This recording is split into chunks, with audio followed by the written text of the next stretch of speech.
June the 17th, I think, and this is I believe the lowest tide of the year. I haven't actually checked, but it should be. We're new moon, very close to the summer solstice. Minus 1.59 is the water level. I'm actually sitting on the bottom here. We can tell that because I'll try and push out the boat and she'll rock a little bit, but she's not moving away from the dock. So yeah, sitting on the bottom here, all those rocks there, that's all covered at a higher tide. And all of these rocks right here, that's where I usually have to, when I'm leaving the marina, I get out right beside Pat's boat there. But you can see how those rocks are right there. This is why I have to wait for at least a 3-foot tide to get through, and that's only by hanging close to Pat's boat there. So yeah, you can see the bottom here only looks about 2 feet deep. Once a year thing. There's my new cover on my dinghy. Up at the end of the dock to paint the bottom of the inflatable raft. This is the amazing product I've been using. I didn't quite believe that there would be an anti-fouling that would work on a rubber boat. I just thought it wouldn't stick to the rubber because it's not a hard surface like aluminum or wood or fiberglass. But this really worked well. So we're going for our second application here about 1.5 years after the first one. I'm pointing her towards the sun here so that the side I'll be painting will be in the shade. It doesn't need to dry too quickly. So see you on the other side. And this is the bottom of the boat. We can see how the last coat of paint has eroded a little bit where it's been dragged up on the beach, on the stones and the sand. That's to be expected.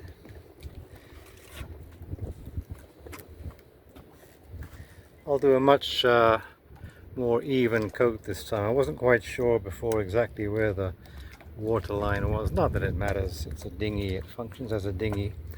Who sees the bottom side anyway? Alright, that's the before shot. So there it is again, AquaGuard, and there's the price, $77 for whatever that is, a pint. 2 pints, 1 US quart, okay, 2 pints, US pints, about 1 liter. And I've used half the can now doing the bottom of the boat twice, so it's going to last for 4 applications, less than $20 an application. And the time and money that saves, not having to drag your boat out onto the dock and scrub it every couple of weeks, plus the damage done to the raft by the barnacles, which cling on really tight. I've had to scrape them off with a knife, which wasn't doing the boat any good either. I mean, it's just for that price, for that kind of protection, the longevity of the raft, it's really worth it. It's worth a whole lot more than that, actually. So I do advise anyone who's never heard of such a thing, get out there, get yourself some AquaGuard and paint the bottom of your boat. I don't have any endorsements, I don't get paid, I just point out products I like, and that's one of them. It's highly toxic, there's all kinds of warnings on there. I'm probably not going to grow an extra head or something, but it works, and that's what matters in the end.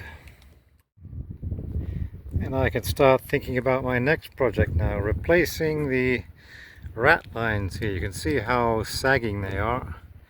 The rope's really old. The twine that's attaching it to the stays is pretty old as well.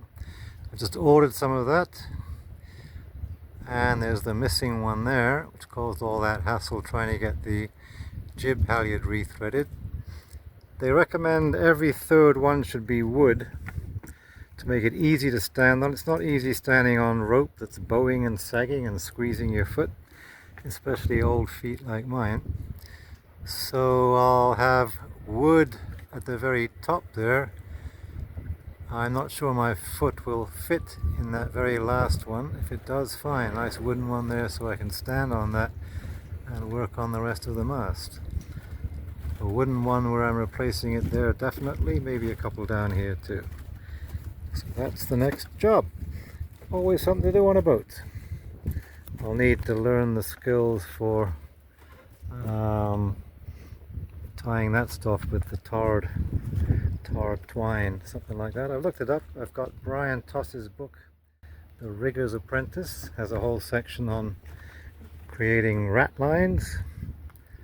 You don't want them all wood because of the weight and the windage, although windage, looking at a gaff rig cutter, I mean, look at my light boxes there, there's windage for you, and the pin rail and pins, but that's why we love her.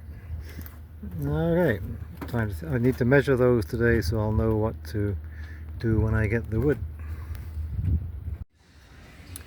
Just at the old Canadian Tire, eh? Looking at pulleys and things. I need some replacement pulleys for my 2 topping lifts. I was going to go to the used store there at Canoe Cove, but they were closed. Try and find something wooden or bronze or something nice. Thought I'd just check Canadian Tire here because the ferry traffic was all ahead of me. And these things, they don't look so bad. Look at those prices, ridiculous. You look at the back of it though, and warning, do not use where disengagement will cause property damage or serious bodily injury. So that shows what faith they have in their product. It doesn't look bad. That would look quite passable on my boat. But for $4, $3.99, who's going to trust that when it says that? So they know it's going to fail fairly quickly, probably just rust out and then fall apart and fall off my mast and bang me in the head. So yeah, no thanks on that. I'll either have to buy something expensive from a yacht shop or find something used at the Canoe Cove chandlery. Alright, interesting. Anyway, how they can get away with that, I don't know. It's basically saying do not trust, do not use our product.